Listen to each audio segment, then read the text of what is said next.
जय सिया राम दर्शकों, आप सभी का बहुत बहुत स्वागत है हमारे बेहद ही विशेष कार्यक्रम स्वयं को खोजो में। और मैं हूं आपके साथ उपेंद्र कौर। दर्शकों, बहुत ही सुंदर व्याख्या इस कार्यक्रम के माध्यम से की जा रही है माता कैकेयी के बारे में, और इसी व्याख्या को आज भी हम श्रवण करेंगे हमारे बेहद ही खास मेहमान से। जी हाँ, हम बात कर रहे हैं मोटिवेशनल स्पीकर सौरभ जी की। तो आइए सबसे पहले मिलकर उनका स्वागत करें।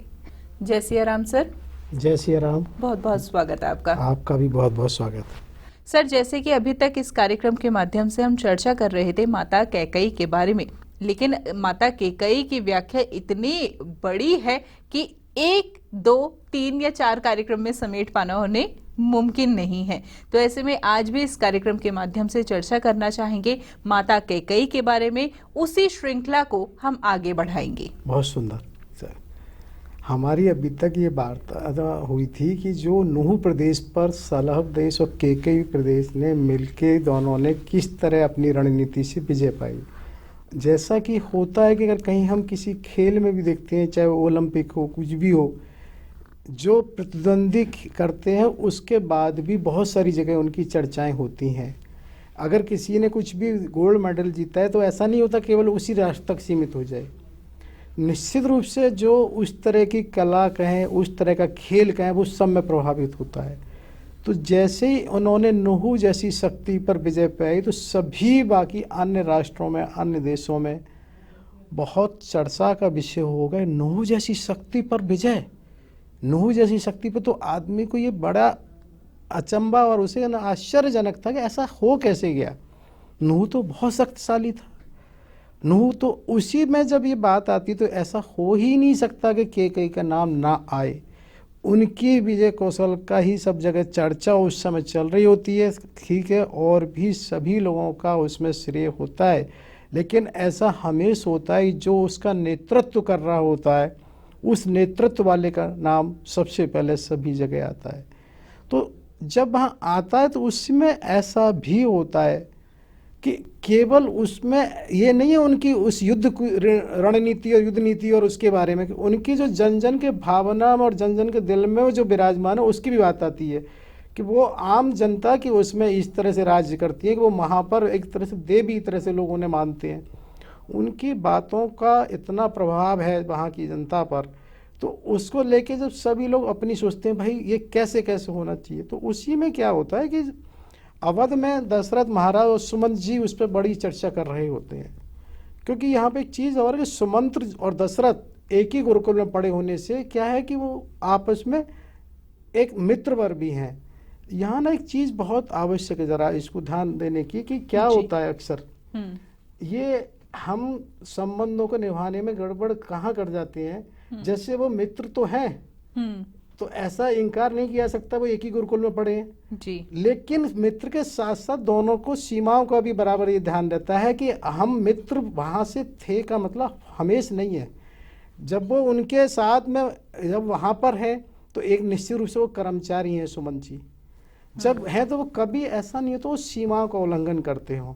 लेकिन दशरथ जी भी इस बात को जानते हैं कि ये सुमंत्र हैं हमारे, लेकिन ऐसा नहीं है कि हमारे साथ नहीं पढ़े। तो वो उसमें क्या करते हैं, जब भी कोई अपनी व्यक्तिगत चर्चा होती है तो उसे भी कर लेते हैं। होता ही यहाँ ये बताना बहुत ज़रूरी है कि संबंधों को निभाना वो कहीं भी, कोई भी, कैसा भी, कभी भी संबंध हो, प्राय हर जगह की ये दिक्कतें आने लगी हैं। परिवार में भी, समाज में भी, इवन कार्यस्थल पे भी। क्योंकि होता क्या है, वो घालमेल और वो हो जाता है मिलावट। जब तक हमें उन संबंधों में एक सीमा नहीं रखेंगे तब तक नहीं होगा। कम से कम जहाँ पर जो संबंध है उसमें एक सीमा ये बनती है कि हम कहाँ पर किस रूप में हैं। एक ही व्यक्ति एक ही रूप से नहीं होता, उसके हमेशा बहुत रूप होते हैं। एक ही मालूम पुरुष है, कहीं तो वो पुत्र है किसी का, कहीं वो मालूम पड़ा पति है, कहीं वो पिता है। इसी तरह से एक ही व्यक्ति के क्या होते हैं कि वो उसमें उसका अधिकारी भी हो सकता है, उसका कहना चाहिए कर्मचारी भी हो सकता है। तो आपको ये ध्यान रखना है कि जहाँ पर जिस रूप में हम जैसे हैं वहाँ पर वैसे होना है। उसके अलावा जैसे अब मान लो अभी हम बात सुमंत और दशरथ जी की कर रहे हैं, अगर जब उन्हें लगता है किसी सभा में हम कोई वार्ता कर रहे हैं तो किसी भी स्थिति में हमें ये नहीं रहना चाहिए कि हमारे मित्र हैं। लेकिन जब हम दो लोग बैठे हैं तो दोनों में ये बात नहीं आनी चाहिए कि ये हमारा कर्मचारी और अधिकारी है, क्योंकि वहाँ पर हमारा एक सामंजस्य, हम मित्रवत हैं। जहाँ दो ही लोग हैं तो हमें कोई पर्दा नहीं है, हम कर सकते हैं। तो इसी तरह से ये बहुत आवश्यक हो गया आज संबंधों को। प्राय ये देखा गया है कि संबंधों में आज अधिकार की बहुत चर्चा है और कर्तव्य की नहीं है। जब तक संबंधों में अधिकार और कर्तव्य दोनों कायम नहीं रहेंगे वो संबंध लंबे नहीं चलेंगे, चाहे वो संबंध कहीं भी हों, किसी के भी हों, कैसे भी हों। कार्यालय में ये ठीक है कि कर्मचारी और अधिकारी होंगे, लेकिन सबको एक दूसरे का ये ध्यान रखना पड़ेगा, भाई ये कर्तव्य मेरा है और ये अधिकार इसका है। कर्तव्य निभाने का, अधिकार देने का होता है, लेकिन हम उल्टा करते हैं, अधिकार लेना चाहते हैं, कर्तव्य सामने वाले से चाहते हैं वो निभा के दे। इस स्थिति में वो निश्चित रूप से कहीं ना कहीं सामंजस्य बैठेगा नहीं कि कर्तव्य निभाया जा सकता है, लेकिन कर्तव्य आप अधिकार मांग नहीं सकते। आप दूसरे से ये नहीं कह सकते तुम्हें ये करना चाहिए। अक्सर करके ये देखने में आता है कि हर जगह व्यक्ति घर में, परिवार में, सभी जगह वो इस पे है कि भाई तुम्हें ये करना चाहिए। अगर वो ये कहे कि नहीं मुझे ये करना चाहिए वाली नीति हो जाए तो सब में सामंजस्य बहुत आसान हो जाए। प्राय ये देखने में आता है कि भाई परिवार है, परिवार क्या मतलब ही क्या है। जहाँ परिवार होगी तभी परिवार होगा, बिना परिवार के परिवार हो ही नहीं सकता। लेकिन होता क्या कि अब परिवार ही नहीं रही परिवार में तो परिवार कैसे रहेगा। तो उसी स्थिति में जब हम लोग ये बात कर रहे हैं कि सुमन की, तो वहाँ पे वो बिल्कुल खुल के सारी बातें आपस में हो रही हैं। वहीं पर सुमन जी एक बात कहते हैं दशरथ जी से, क्योंकि हमने अभी कहा ना मित्रवत भी हैं, कि महाराज आपके 2 विवाह हो चुके हैं लेकिन अभी कोई संतान का योग नहीं हुआ है, क्या इस पे विचार किया जाए। इस तरह की इनमें इतनी सुलक्षण नारी हैं, उनसे और किसी भी संभावना तुम्हारी विवाह की अगर होती है तो एक बार निश्चित रूप से, क्योंकि बताया ना सखा है तो सखा को अधिकार भी है। तो महाराज ने पहले कि भाई ऐसे कैसे हो सकता है, ऐसा है, उनकी उम्र का भी अंतर होगा। वो उसका भी तर्क देते हैं कि आपके पिता अज और आपकी माता इंदुमती की उम्र में भी अंतर था कुछ। और ये भी माना जाता है क्योंकि राजा अज समय से युवावस्था में उनका देहांत हो गया था, तो जिसकी वजह से महाराज दशरथ को जल्दी से गद्दी विराजमान होना पड़ा। उसके कारण उनके विवाह भी समय से हो गए थे। कि वैसे वो तर्क देते हैं कि अभी आपकी आयु ऐसी नहीं है, उनका अंतर तो था पर ऐसा भी नहीं है कि बहुत अंतर हो। तो इस चीज़ से आपस में वार्ता चलती है, विचार चलता है, विमर्श चलता है। और उसी में फिर ये बात आती है क्या महाराज उनसे ऋषि विश्वामित्र जी से भी चर्चा की बात आती है कि उनसे चर्चा की है, क्योंकि विश्वामित्र जी जो है ना, जैसा पहले भी बताया था, उनके जो शिष्य संकर्षण हैं उन्हीं के वो शिष्य हैं वहाँ पर युधाजित और केकई, और उनके पिता अश्वपति भी हैं, वो विश्वामित्र जी के भी शिष्य हैं।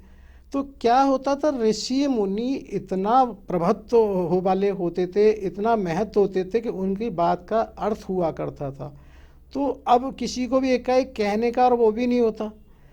और सब लोग ये जानते हैं जो ब्रह्म ऋषि हैं ये ऐसे ऋषि हैं, इनको बहुत कुछ पहले से ही अवगत होता है कि क्या होने जा रहा है, क्या हो सकता है और क्या होना चाहिए। तो इसलिए जब उनसे चर्चा होती है तो वो भी उससे सहमत होते हैं। सही मायने में तो उन्हें तो सब पता है, क्योंकि पहले से ही वो सब लोग जानते हैं कहाँ कहाँ क्या होना, और वो वहाँ जाके इस तरह से इशारे भी करते हैं। अश्वपति वगैरह अभी आगे भी चर्चा करेंगे, अभी एक जल यज्ञ के ऊपर चर्चा होगी तब वहाँ पे आएगा उसका। तो जब विश्वामित्र से चर्चा करते हैं तो ये बात आती है कि भाई इस पर विचार करना चाहिए। जब इस पर विचार करने की बात आती है तो यहाँ एक चीज़ और मैं कहना चाहता हूँ कि एक प्रसंग कहीं कहीं इसके बिल्कुल विरोधाभास का मिलता है। इसमें विरोधाभास का मिलता है कि जैसे रहा हम बात कर रहे हैं माता रानी कैकेयी के विवाह की, एक तरफ ये प्रसंग आता है कि जो दशरथ जी कहीं उस पर निकले हुए हैं अपनी विजय यात्रा पर। विजय यात्रा पर जब निकले हुए हैं तो वहाँ कहीं कैकेयी माता का स्वयंवर हो रहा होता है, और वो कैकेयी नरेश को ये संदेश भेजते हैं भाई या तो अधीनता स्वीकार करो या फिर बताओ कि कैसे। तो वहाँ कोई ये कहा जाता है कि इनको एक काम किया जाए, स्वयंवर में आने का न्योता दिया जाए। तो स्वयंवर में आते हैं और वो एक तरह से वहाँ पर उनका वर्ण करते हैं। लेकिन मुझे ये बात इसलिए कुछ कम ठीक सी लगती है, जैसा सर्वविदित है कि वहाँ बाकायदा कैकेयी के विवाह से पूर्व उन्होंने एक वचन दिया था कि उनका पुत्र ही उस राजगद्दी पे बैठेगा। तो ऐसा मुझे लगता है कि स्वयंवर के समय इस तरह की शर्त की बात की संभावना नहीं होनी चाहिए। तो इसका मतलब अगर वहाँ स्वयंवर अलग तरीके से होता है और जब कोई बांटता है तो मैं उससे ऐसा लगता है, बाकी हो सकता है ऐसा भी हो, कोई बात नहीं है। तो अभी हम जो पहले चर्चा कर रहे थे उसी पे आते हैं। तो वहाँ पर इस तरह से बात आती है जब सुमंत और वो करते हैं तो उसमें एक ये भी प्रसंग आता है कि कहीं उन्होंने एक अपना अश्वमेध का घोड़ा भी छोड़ा हुआ था। जिस अश्वमेध का जो घोड़ा छोड़ा था, चाहे जानने या अनजाने में, जो अभी हमने पहले कहा सलभ नरेश के जो राज हैं कुमार होते चंद्रसेन, उन्होंने उस घोड़े को एक तरह से पकड़ लिया था। तो अब चाहे तो ये कह दिया जाए कि उन्होंने इसलिए भी हो गया हो कि अभी बीच में थोड़ा सा एक चर्चा थी कि वो जब ऐश्वर्या और उनका विवाह होता है वो सबको आयोजित करते हैं, सबको बुलाते हैं, तो किसी कारण से अवध नरेश वहाँ नहीं गए थे। हो सकता है उस कारण रहा हो या अनावश्यक वैसे ही कुछ भी रहा हो, लेकिन ऐसा कुछ आता है। तो अब क्या हुआ कि जब ये सूचना अवध में भी आती है तो सुमंत जी, क्योंकि उनके सखा भी हैं और सेनापति भी हैं और सब कुछ है, तो वो उस स्तर से वहाँ जाते हैं भी क्या कैसे घटित हुआ है। तो जब उन्होंने पता लगा कि भाई ठीक है ये तो एक गलत फहमी में या उसकी वजह से ऐसा हो गया है, तो अभी वो कैकेयी प्रदेश में भी जाते हैं। और जब कैकेयी प्रदेश में जाते हैं तो क्योंकि उस समय अवध का एक अलग स्थान होता है तो उनका स्वागत सत्कार समारोह होता है। वो वहाँ पर जाके उनसे इस बात को कहते हैं कि भाई इस जो महाराज हैं और उनके विश्वामित्र के जो शिष्य संकर्षण जी महर्षि हैं, उनसे भी वो इस तरह की चर्चा विवाह की रखते हैं वहाँ। तो उस विवाह की जब चर्चा रखते हैं तो वो सबसे आपस में चर्चा होती है और तभी उन्होंने कहा भाई अच्छा वो कहीं गलत फहमी या किसी तरह से हुआ तो चंद्रसेन से वो अश्वमेध वाला घोड़ा कहें वो भी छुड़वाया जाता है। तभी आपस में उस पर चर्चा होती है। लेकिन चर्चा होने से अभी ऐसा नहीं कहीं कोई निर्णय, तब क्योंकि निश्चित रूप से उनके भाई युधाजीत का विवाह हो चुका है ऐश्वर्या से। जब उनका विवाह हो चुका है तो एक उनका अनुभव क्या है या उनके बड़े होने के नाते या बहन से लगाव, जैसा पहले हमें कहा है कि क्या होता है रिश्तों का जितना जुड़ाव है वो इस पर निर्भर करता है आपने कितना जीवन साथ जिया है, कितनी उम्र जिया है, से मतलब नहीं होता। किसी भी रिश्ते का जुड़ाव इस पर होगा। अगर आप कार्यालय में भी कार्य करते हैं तो आपने एक दूसरे के कितने दर्द को दुख को समझा है, उससे जुड़ाव होता है। केवल इससे नहीं होता भाई तू ये कर ले, तुम ये कर लो, तुम ये कर लो, मैं नहीं कर सकता, मैं नहीं करता। उसी तरह से हमने ये देखा कि पुराने उसमें कि उनका हर उसमें घटना में आपस में कैकेयी और भाई का इस तरह से जुड़ाव था। तो उन्हें ये बात एक कम समझ में आती है कि भाई महाराज के 2 विवाह हो चुके हैं, तीसरे विवाह के लिए तो वो शहर से तैयार होने की स्थिति में नहीं होते हैं। लेकिन जैसा कि वहाँ चल रहा है तो मना का भी नहीं होता, तो उसको एक बात विचार विमर्श के तौर पर रहती है कि भाई महाराज से विचार किया जाएगा, ऐसे की जाएगा। तो उसी श्रृंखला में विचारों को चल रहा होता, उसको ना तो अभी हाँ में है ना में है, क्योंकि विषय महत्वपूर्ण है। उसी को ध्यान में रखते हुए, उसी को विचार करने हुए आपस में सब पे चर्चा करते रहते हैं। वो अभी हमने जो चर्चा करी थी कैकेयी जी की उस रणनीति पे, युद्ध नीति पे, उनका भी एक और उनकी प्रतिभा निखर के आती है, वो उस पर चर्चा करते हैं जी। उनका एक तपस्वी वाला रूप देखते हैं। उनका क्या था, एक जल यज्ञ उन्होंने किया था, मास पारायण। मास पारायण का मतलब होता है एक माह के लिए जल यज्ञ। उस जल यज्ञ में क्या है कि वो सूर्योदय, जब सुबह सुबह सूर्य निकलने का एक मुहूर्त होता है जिसमें कि कहना चाहिए ना हल्का हल्का अंधेरा सा, उसमें ये था उस समय से लेके अपराह्न तक, दोपहर बाद तक आपको जल में गर्दन तक, ग्रीवा कहते हैं, ग्रीवा के गर्दन तक आपको उस जल में ही रहना होता है। उसी में मंत्रों द्वारा वो करना होता है। तो वो वहाँ से उनकी एक साधना का ये रूप देखने को मिलता है कि कोई ऐसे राज परिवार में रहा, उसमें सारी सुख सुविधा में होने के बावजूद भी ऐसा हो सकता है क्या? क्योंकि केवल जल में और मंत्रों के द्वारा नहीं, उसके अन्य भी नियम इस तरह के होते हैं कि आपको ज़मीन में ही सोना है, वो कुशा के आसन पर बैठना है। पढ़ा तो यहाँ तक भी गया कि स्वयं का भोजन भी स्वयं बनाती थी वो। तो तब ये लगता है कि उस चीज़ की कल्पना करिए कि वो किस तरह की रही होंगी। मतलब आप कैसे कह सकते हैं वो राजकन्या वाले गुण हैं उनमें, कैसे उस समय वो तपस्वी वाली नहीं क्षमता नहीं है कि इस तरह से उनको रहना, इसी तरह से अपने उसको करना। और यही कारण था कि इसी में वो इतनी ज़्यादा थी कि उनके इस समय ये चल रहा था मास पारायण वाला उनका जल यज्ञ, उसी समय विवाह का प्रस्ताव आया था, लेकिन सबने निर्णय लिया था कि अभी उनसे कोई चर्चा नहीं करेंगे, क्योंकि वो अपने उसमें चल रही हैं कि नहीं, उनको पहले वो पूरा होने दिया जाएगा तभी उनसे कोई वार्ता होगी। लेकिन उस चीज़ को देख के ये ज़रूर लगता है कि नहीं, ये एक साधारण कन्या नहीं है, राज परिवार की कन्या नहीं है, राज परिवार में पैदा हुई कन्या है, लेकिन वास्तव में एक तपस्वी हैं जो इस तरह के यज्ञ को करती हैं। उन्होंने उसको विधिवत किया है, जिसमें क्या होता है, मास पारायण जब पूरा होने का आता है तो इसमें एक प्रक्रिया होती है, सब कुछ सामान्य को भोजन और वो भंडारा जिसे कहते हैं उस तरह से कराने का होता है। क्योंकि उसको कराया और उसका मूल वजह कराने की सुझाव यही था, महर्षि संकर्षण जो इनके गुरु थे उन्होंने दिया था कि भाई जो उनको पहले चर्चा की थी स्वप्न में अक्सर वो जो आता है डरावना स्वप्न, उसको प्रभाव को कम करने के लिए भी उन्होंने किया था। तो जब उस वाले भोजन भंडारे में जब सब चीज़ें बात चल रही थी तब वहाँ पर ऋषि दुर्वासा भी आते हैं।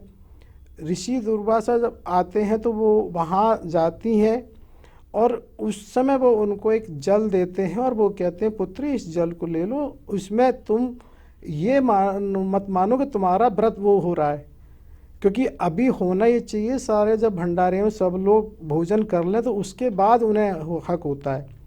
लेकिन क्या होता है कि जैसे ही वो जल को पीती हैं और उस पर वो करती हैं तो तुरंत उन्हें वो लगता है अरे ये तो वही ऋषि हैं जो अक्सर स्वप्न में आते हैं, स्वप्न में आते हैं और बस उसे करके एक साथ उन्हें अजीब सा एक कहना चाहिए ध्यान में जाता है और उससे सन रह जाती है, उससे उनकी शिथिलता एकदम उस समय आती है। तो तुरंत उसी समय महाराज उस दुर्वासा ऋषि ने उनको समझा तो उन्होंने क्या किया, अपने जल कमंडल से छींटे मारे, जिससे उन्हें उसी समय उनके कानों में भिन्न भिन्न तरीके के स्वर सुनाई पड़े। यहाँ ये मेरा बताना आवश्यक है कि जो जल की चीज़ हमें और आपको सबको सामान्य जल होते हैं, ये ऋषि वगैरह इतने तपस्वी होते हैं, इसका भी अर्थ होता है। जैसा पूर्व में भी चर्चा करी थी कि महाराज आज से जब रावण आया था विप्र रूप में, वो वहाँ पर भी उसमें सरयू में वो कर रहे थे अपनी कार्य उसको साधना को, तो वहाँ भी उन्होंने जल द्वारा एक योजन दूरी पर गाय की रक्षा के लिए शेर का वध किया था। तो अर्थात यहाँ भी जो जल है वो केवल जल नहीं है, उसने महारानी कैकेयी को बहुत सारी चीज़ें कानों में ऐसे श्रवण कराया, उन्हें ये सुखद कराया कि नहीं ये है, जिससे वो थोड़ी सी वो हुई हैं। उसके बाद फिर उन्होंने ऋषि दुर्वासा ने कहा कि नहीं पुत्री, अब जो बाहर भंडारा वगैरह है उसको कार्य समापन और उसे करके आओ, फिर तुम आना, फिर सबके भोजन की बात होगी। यहाँ पे ये बता दें, जब वो जो भोजन की बात है केवल ऋषि दुर्वासा ही नहीं है, विश्वामित्र भी हैं, अत्रि भी हैं, और भी बड़े ऋषि हैं, और यहाँ तक भी हैं कि दुर्वासा ऋषि और अत्रि इनकी पत्नियाँ भी आई हैं। वैसे तो दुर्वासा ऋषि अनसुईया और अत्रि के ही पुत्र हैं, लेकिन ये बात इसलिए महत्वपूर्ण हो जाती है कि आपकी जब तक उनसे विशेष लगाव और वो नहीं होगा तब तक ऋषि मुनि प्राय सब जगह नहीं जाते आते हैं, इनको बुलाना और इनका आना सहज नहीं होता।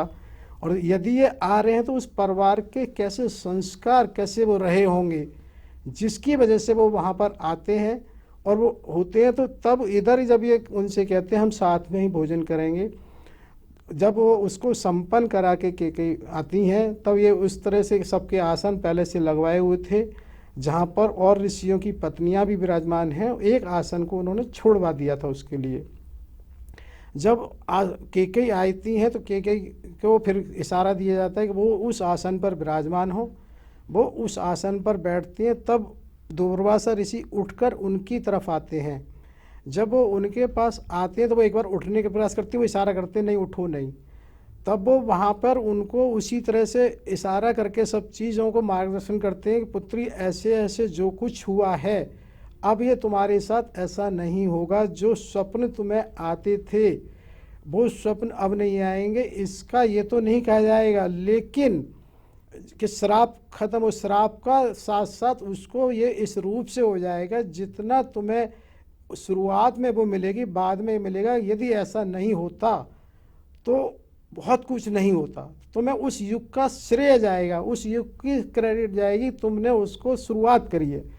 दुर्वासा ऋषि ने जब ये किया तो साथ साथ उनसे एक बात ये भी बताया उन्हें, जब मैं तुम्हारी दृष्टि से ओझल हो जाऊंगा तो तुम्हें ये सारी बातें भी तुम्हारे ध्यान से बिल्कुल गायब हो जाएंगी, तुम्हें ध्यान ही नहीं रहेगा, ना स्वप्न का न क्या इस तरह की हुई है। लेकिन जब समय पर इसकी आवश्यकता होगी तो ये स्वतः ही कारण करेगा। अर्थात कहने का तात्पर्य ये हुआ जैसे भविष्य में वो जो चर्चा आएगी कि जब उंगली उन्होंने उसमें डाली तो उस समय एकाएक ऐसा हो, ऐसा नहीं उन्हें हमेशा स्मरण था कि मैं एक दिन ऐसा होगा और मेरे हाथ को ना, यानी कि ऐसा इसलिए आवश्यक था कि अगर आपको एक स्वयं को यथार्थ वास्तव में एक अच्छा जीवन जीना है तो उसका एक ही तरीका होता है कि मधुर स्मृति साथ में रहनी चाहिए, कटु स्मृति नहीं। जबकि प्राय ये देखा जाता है कि हम लोग किसी भी व्यक्ति की जो कटु स्मृति हैं उन्हें तो बिल्कुल ऐसे लॉकर में रख देते हैं, उनको तो कभी नहीं खोना चाहते हैं, और मधुर स्मृतियों को ऐसे फेंक देते हैं जैसे डस्टबिन में, कोई ज़रूरत ही नहीं इसकी रखने की। जीवन को किसी के साथ भी जीना है तो मधुर स्मृति के साथ जी सकते हैं, क्योंकि जीवन में ये निश्चित है कि कोई भी व्यक्ति कभी भी किसी के साथ सदैव नहीं रह सकता, लेकिन उसकी स्मृतियों को रहने से कोई नहीं रोक सकता। तो होना ये चाहिए कि हमें मधुर स्मृति जिसकी भी है उन्हें सहेजें, कटु स्मृति जो भी हैं उनको इसलिए त्याग कर दें कि उनसे ना किसी उसका भला हो रहा ना तुम्हारा हो रहा, जो होना था वो हो गया, अब उसमें कुछ हो नहीं सकता। तो उसी तरह से उन्होंने उसको ये समझा तो ऋषि दुर्वासा ने उनको ये कहा। लेकिन हमें यहाँ एक बहुत महत्वपूर्ण आता है ध्यान की, देखो समझने की क्या है। जैसे वर्तमान में अब हम एक व्हाट्सएप वगैरह देखते हैं तो वहाँ पे एक फंक्शन होता है डिसअपीयर, तो उससे मुझे बड़ा अच्छा लगता है कि भाई देखो डिसअपीयर का कोई फंक्शन ऐसा है कि जिसने डिसअपीयर किया दोनों से गायब हो गया। तो इसी तरह से लगा कि यहाँ भी कोई डिसअपीयर का फंक्शन है। दुर्वासा ऋषि ने कहा कि बेटे तुम्हारा आज के बाद ऐसा, उन्होंने डिसअपीयर का यूज किया और इस्तेमाल किया कि भाई तुम्हें कुछ ध्यान ही नहीं रहेगा क्या हुआ था। तो ये चीज़ चर्चा इसलिए कर रहे हैं हम कि ये इसका मतलब जो हमारा मस्तिष्क है, लगता तो हमें ये है कि सब कुछ हमारे नियंत्रण में है, लेकिन ऐसा होता नहीं है। ये मस्तिष्क भी कहीं और से नियंत्रित होता है, हो सकता है, हो जाएगा। क्योंकि जिसकी हम चर्चा आगे जब करेंगे, जब राम वनगमन की बात आएगी कि आखिर केकई हो मंथरा हो, उसके मस्तिष्क को प्रभावित करना कौन सा मुश्किल कार्य है। जब कोई ये बात है कि मस्तिष्क पे कहीं से नियंत्रण हो सकता है तो फिर उसकी होने की संभावना को क्यों नहीं विचार किया जाएगा। अभी हमने यहाँ भी कहा, और ये बहुत सी जगह हम लोग भी देखते हैं कि बहुत सारी चीज़ें ऐसी सबके मस्तिष्क से गायब हो जाती हैं जो महत्वपूर्ण भी होती हैं फिर भी नहीं हो, और बहुत सी चीज़ें ऐसी रह जाती हैं बिल्कुल उनकी आवश्यकता नहीं लेकिन वो नहीं निकलती हैं।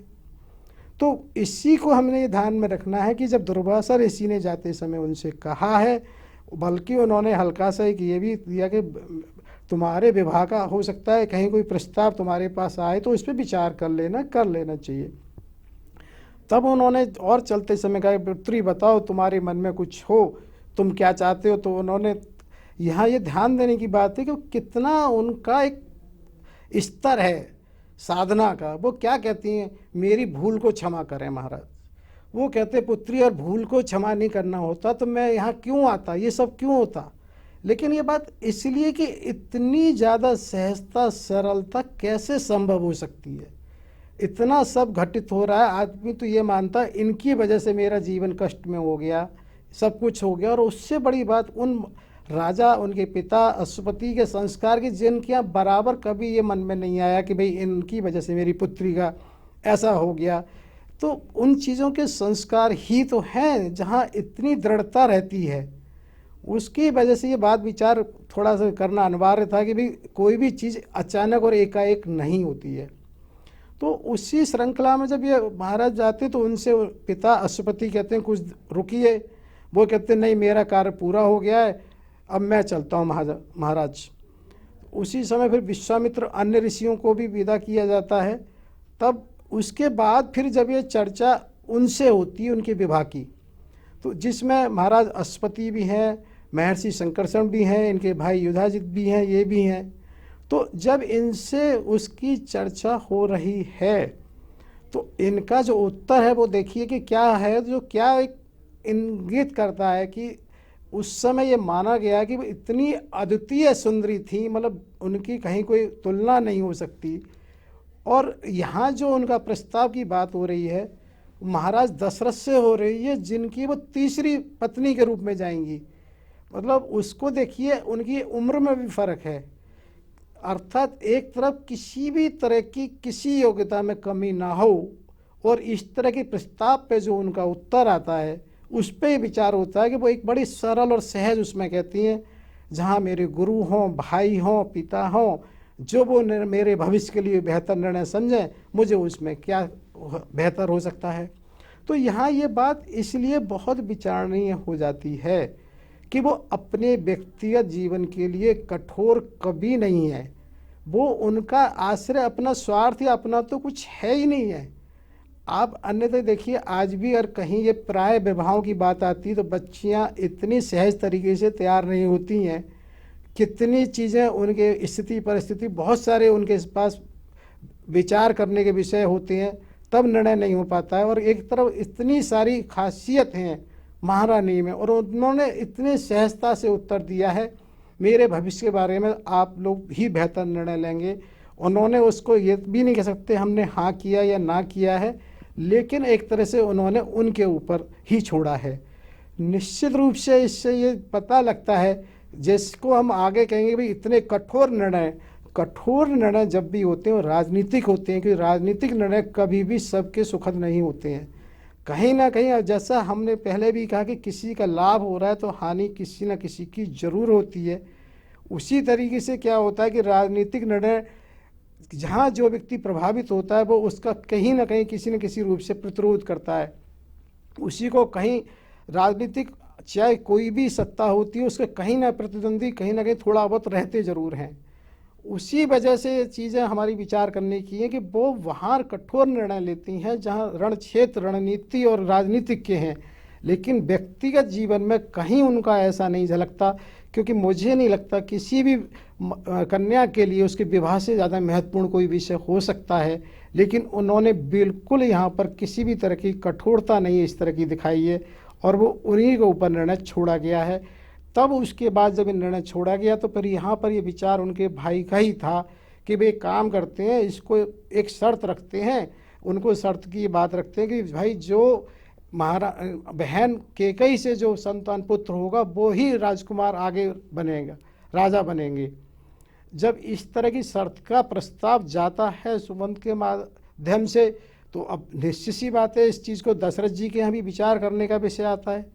क्योंकि उस चीज़ को एक साथ कैसे विचार किया, कि यहाँ पे ये निर्णय व्यक्तिगत नहीं रहा दशरथ जी का भी, वो वहाँ पर विचार सुमित्रा और केकई के बारे में विचार करते हैं, सुमित्रा और कौशल्या से।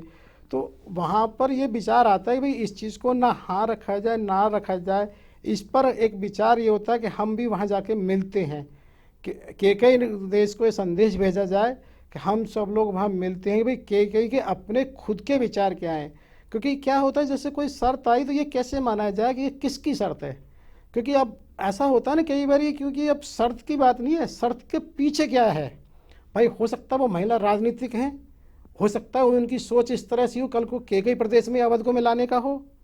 भाई ये कैसे बात, हमें इसमें कोई दिक्कत नहीं है, किसी को तो राजा बनना है ना, लेकिन उसके पीछे सोच क्या है। कहीं ऐसा तो नहीं है कि भैया महिला अप्रत्यक्ष रूप से इस तरह की हो कि वो अवध पे भी कब्जा चाह रहा हो केकई प्रदेश, क्योंकि नूह की घटना हुई है। तो इसलिए ये बात होती है भाई उनको ये संदेश भेजा जाए कि हम लोग वहाँ सब आपस में बात विचार करके ही उस पर विचार करेंगे। आज भी सर बहुत ही सुंदर चर्चा इस कार्यक्रम के माध्यम से चल रही है। हालांकि मन नहीं कर रहा कि इस चर्चा को हम यहाँ पर विराम दें, लेकिन समय अब हमें इजाज़त नहीं दे रहा। तो ऐसे में कार्यक्रम की अगली श्रृंखला में हम इसी विषय पर विस्तार पूर्वक और आपसे चर्चा करेंगे। लेकिन तब तक के लिए आपने अपना कीमती समय दिया, उसके लिए बहुत बहुत धन्यवाद। जय सिया राम। जय सिया राम। जय सिया राम। आप हमारे संतवाणी चैनल को सब्सक्राइब करें, वीडियो को लाइक करें, शेयर करें और हाँ, बेल आइकन पर क्लिक करना बिल्कुल ना भूलें ताकि हमारी किसी भी वीडियो की सूचना सबसे पहले आपको मिले।